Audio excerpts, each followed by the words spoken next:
avait des réunions avec le CE, chers abonnés de Osez vos droits, mais il y a toujours des réunions avec le CSE. Alors la naissance des CSE a-t-elle modifié la nature des réunions?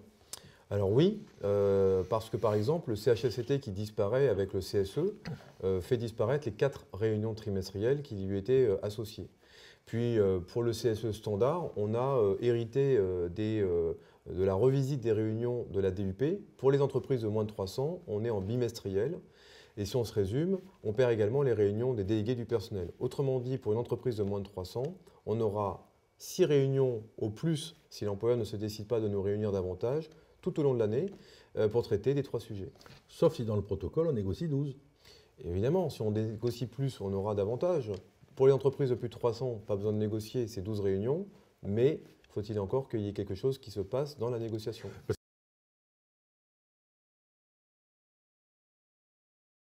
Si on devait parler d'ailleurs du PAP pour faire un petit pied de nez à ce qui se passe en ce moment, il faut savoir que le PAP, c'est d'abord une négociation avec les syndicats.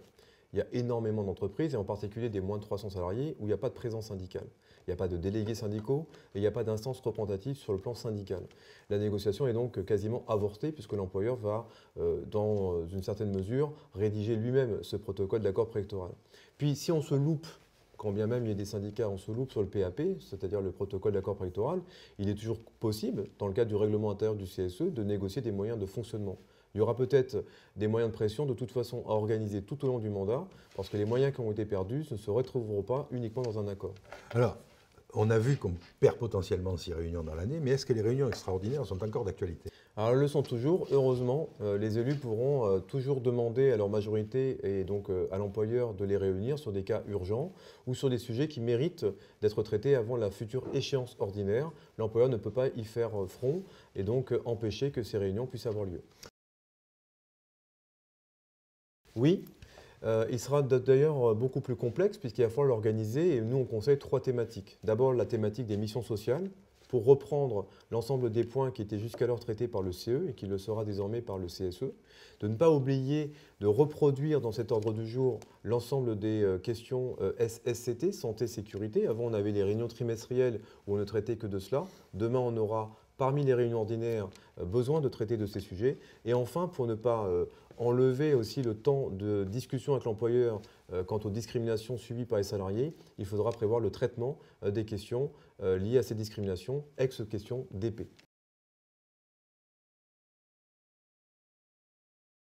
Il faut préparer l'ordre du jour. Et c'est d'ailleurs le problème qui se pose aujourd'hui. Les élus ne se réunissent plus, ils ne discutent plus des sujets qu'ils veulent aborder avec l'employeur. Ils n'ont pas forcément d'idées d'ailleurs sur leur motivation. Ils se résument parfois à une liste de questions fouillis qui ne traduisent pas réellement de grande volonté. Et on arrive pour le secrétaire face à l'employeur avec des idées décousues et une absence totale d'ambition. Il faut préparer les réunions. Dont le résultat est, c'est le patron qui fait l'ordre du jour. C'est quasiment toujours le patron qui fait l'ordre du jour, principalement les RH, qui imposent d'ailleurs leur point de vue, y compris leur formulation, passer une consultation en simple information ou refuser même le mot négociation en reléguant ça au syndicat.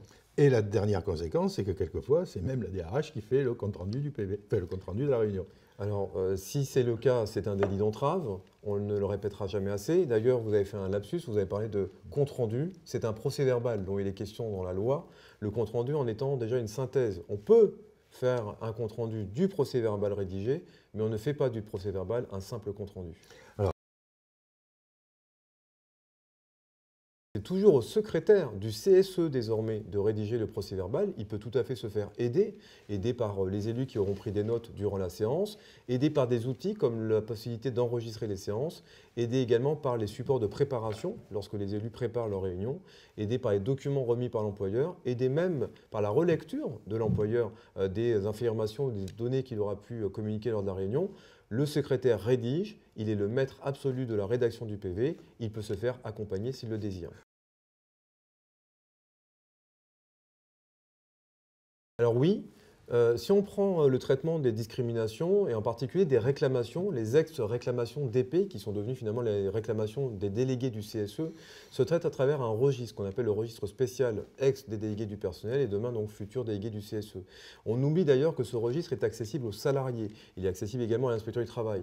Et donc on doit prendre un soin particulier à transcrire dans ce registre les demandes des salariés qui peuvent prendre la forme soit de questions, soit d'observations, soit de réclamations, voire de plaintes, et les réponses en action de la direction. Ça n'a donc pas lieu d'être dans un procès-verbal.